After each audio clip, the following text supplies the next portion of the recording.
Цифрлау, машинаралық байланыс, жасанды зерде, 3D баспа және виртуалды шынайылық. Адамзат жаңа технологиялық төңкеріс қарсаңында, немесе 4-ші индустриалды революция алдында тұр. Ол адамдардың өмірін, жұмысы мен өзара әрекеттестігін түбегейлі өзгертпек. Осы бағытта республикамызда қандай әрекет жасалып, жаңа технологияларды енгізу арқасында қандай нәтижелерге қол жеткізіп үлгердік. Бұл туралы Цифрлық Қазақстан арнайы бағдарламамызда әңгімелейтін боламыз. Бағдарламаның бүгінгі санында ауыл шаруашылықты жаңғырту туралы сөз қозғаймыз.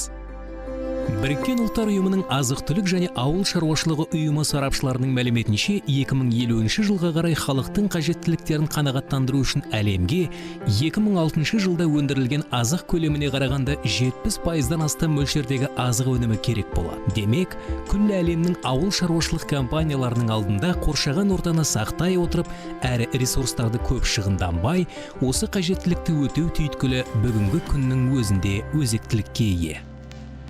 Тәуелсіз сарапшылардың пікірінше болашақта ауыл шаруашылықты сапалы өзгерте алатын 7 негізгі бағыт бар. Солардың ішінде операциялық үдерістер мен техниканы қолдануды жеңілдететін сымсыз технологияларды жаппай пайдалану, малды радиожиілік арқылы сәйкестендіру, технологиялық үдерістермен қатар іс-қағаздарды компьютерлік автоматтандыру, арнайы ғаламтор қосымшаларын жасап шығару мен қолдану, нақты геодезиялық мәліметтерді алу және алқаптардың картасын жасау мақсатында геоақпараттық жүйелер мен жаһандық жайғастыру жүйелерін қолдану. Әлем бойынша осы жаңалықтардың бір қатары жемісті жүзеге асырылып жатқанда Қазақстан да қатардан қалмай келеді. Айдос Заманбай Қазақстан ауыл шаруашылығындағы жаңалықтар және түйткілдермен жақсы таныс. 5 жылдан астам уақыт бойы ол мемлекеттік телеарналардың бірінде осы саладағы теледидарлық жобаның продюсері қызметін атқарып, бір кездері фермерлік шаруашылықтың иесі болған. Сондай-ақ ол алғашқы ауыл шаруашылық ғаламтор порталын іске қосты. Бұл портал фермерлердің мемлекеттік органдар, қаржы институттары, ғылыми орта және сауда секторымен байланыс құруын жеңілдетуі тиіс. Қазақстанда жаңа айтым 190 мың шаруа қожалығы бар. Әсіресе оңтүстік өңірде әрбір ауыл округтың өзінде 1000-ға тарта фермер бар. Енді олардың бәріне мысалы үшін бір хабарды шұғыл жеткізу өте қиын.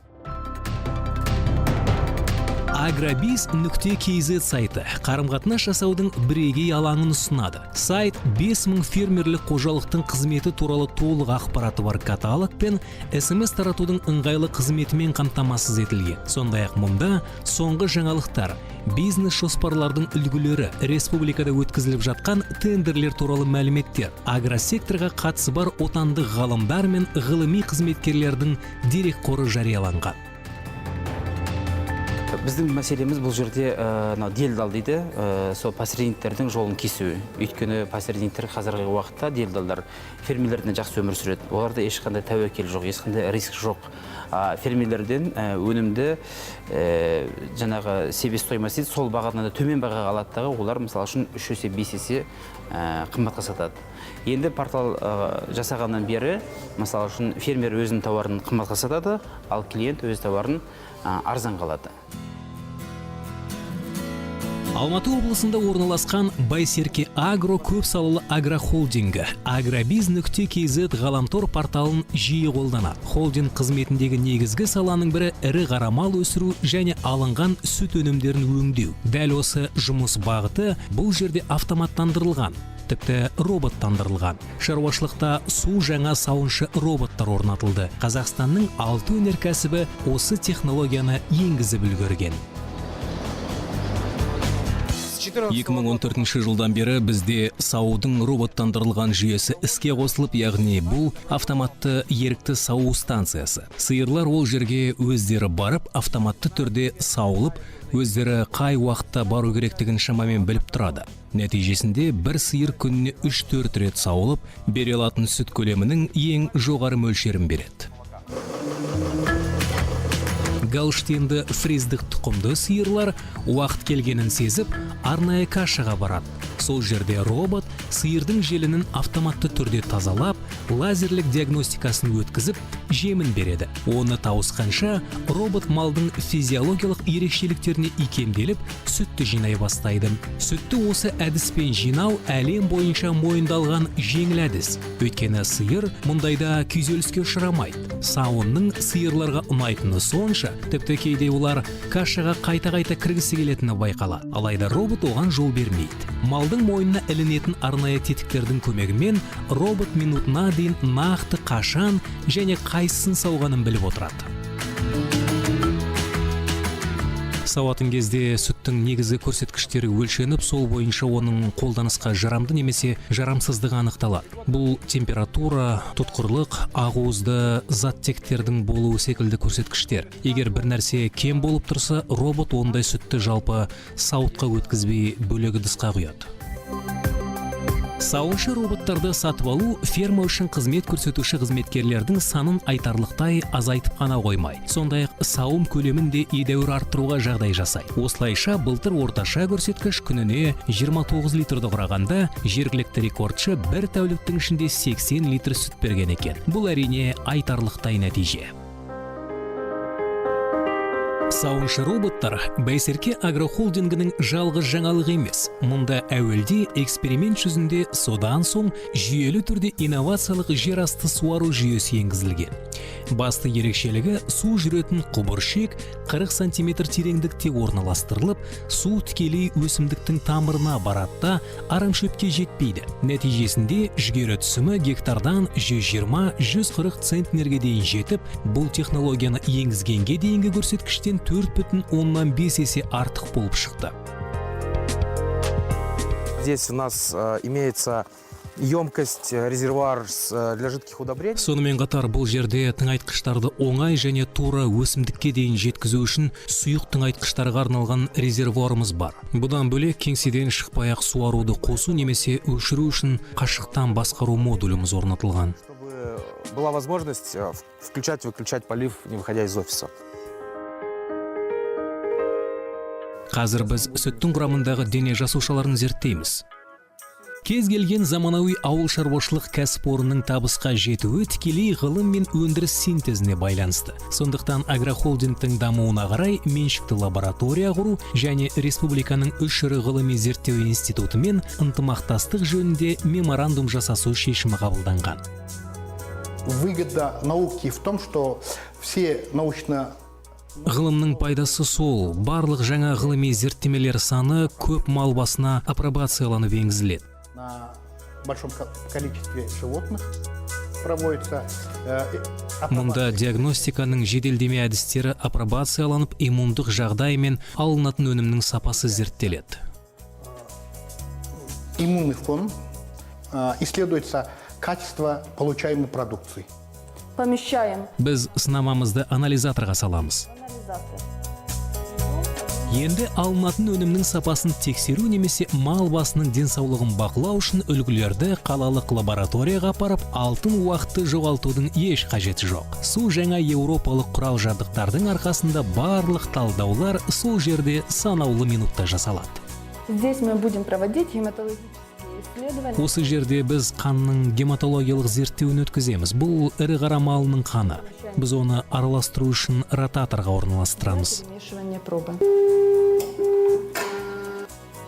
Осы зерттелген сынамада біз лейкоциттер, кетондар, нитраттар, урабилиноген, билирубин, протеин, глюкоза барлық көрсеткіштердің нормаға сай екендігін көреміз. Қан жоқ, pH нормаға сай, тығыздығы да талапқа сәйкес. Демек, малдың дені сау.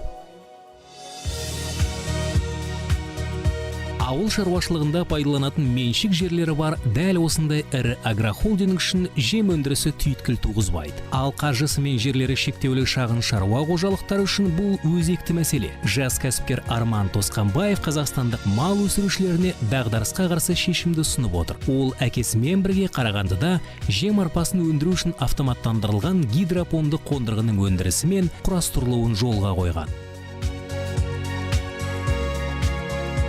Летом же Жайлаудағы мал құрғақ аудандарда болмаса дәрумендерге зәру емес. Алайда қыс, әсіресе қысқы көктемгі мезгілде жемдегі дәрумен мөлшері төмендеп, тіпті жемнің өзі азайғанда малда дәрумендердің жетіспеушілігі байқалады. Сондай кезде гидропонды жасыл жемнің көмегі зор. Осы стеллажды қондырғыда арпа 7-8 күнде өсіп шығады. Бір тартпадан 20 килограммға дейін жасыл шөп алуға болса, барлық қондырғы 160 килограммға жуық өнім береді. Гидропонды жасыл жемді өсіру үшін жылы жайлар, қосалқы және үй астындағы жайлар жарамды. Ең бастысы олар қойылатын талаптарға сай болуы тиіс. Яғни табиғи немесе жасанды жарықтандырылған, қолайлы микроклиматқа ие, ауаның ылғалдылығы 60%-дан жоғары және температурасы 18-25 градус шамасында болуы тиіс. Бүгінгі таңда бірқатар Еуропа елдермен Біріккен Араб Әмірліктері жайылымды жерлердің жетіспеушілігі немесе климаттың қолайсыздығынан осындай технологияны белсенді пайдаланып келеді. Ал Қазақстанда гидропонды қондырғылар кең қолданыста болмағанымен, зашарлар бұл технологияның көмегімен бірқатар түйткілдерді шешуде. Мәселен, Қазақстан өсімдік қорғау және карантин ғылыми зерттеу институты қондырғыны қайта жабдықтап, оны өсімдік зиянкестеріне қарсы күрес жүргізуге бейімделген жыртқыш жәндіктерді өсіруге арналған инкубатор ретінде пайдаланып отыр. Аққанат, өрмек кене, яғни сорушы зиянкестерге қарсы биоагенттеріміз бар. Сондай-ақ карантинді түрлерге, соңғы уақытта әсіресе оңтүстік Қазақстан облысында фермерлерді мазалап жүрген қызанақ күйесіне де шамамыз келеді. Оның кесірінен былтыр және алдыңғы жылдары кейбір ферма иелері егіндерінің 100%-нан айырылған болатын.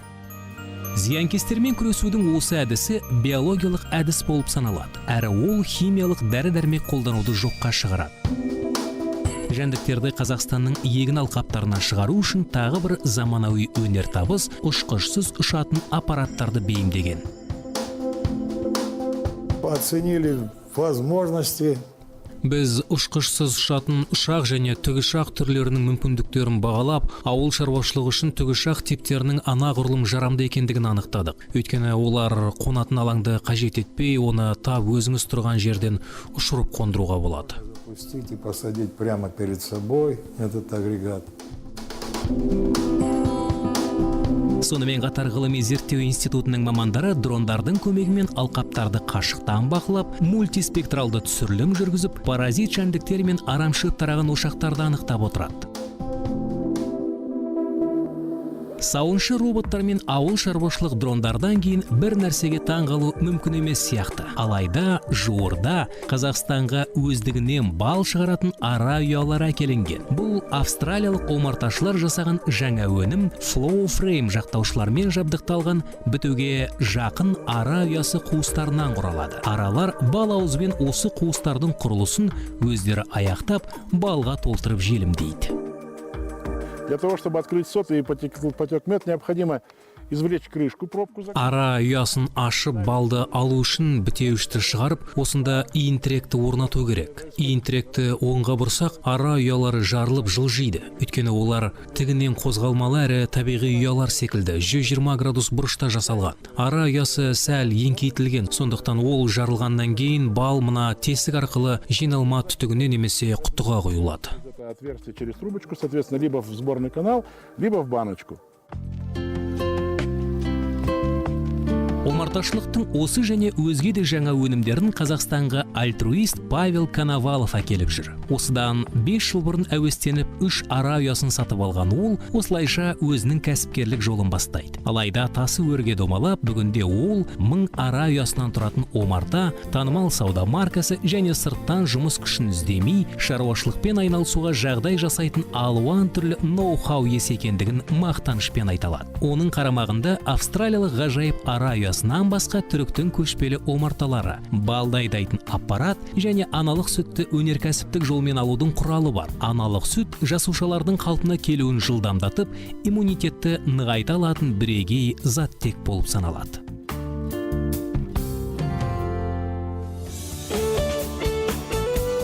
Қазіргі таңда трендтік технологиялардың барлығы дерлік Қазақстанның ауыл шаруашылығында қолданыс тауып отыр. Олардың салаға бірігіп кетуі мемлекеттік субсидиялар бөлудің көптеген бағдарламаларына септігін тигізуде. Осылайша, биылғы жылдың қаңтарында Қазақстан Республикасының агроөнеркәсіптік кешенін дамытудың 2017-2021 жылдарға арналған мемлекеттік бағдарламасы қайта қаралып оңтайландырылған. Басты назар кәсіпорындардың айналым қаражатын толықтырып отыруға бағытталған жылдық несиелік желілерді жаңартуға және тағам өндірушілеріне икемді жағдай жасау мәселесіне қойылған. Осы мақсатта республикалық бюджеттен 4,3 миллиард теңге бөлініп отыр. Сөйтіп, үкімет аграрлық қызметкерлерге мақсатты мемлекеттік қолдау көрсетіп, Қазақстанның заманға сай, бәсекеге қабілетті агроөнеркәсіптік кешеннің дамуы үшін оңтайлы жағдай жасап келеді.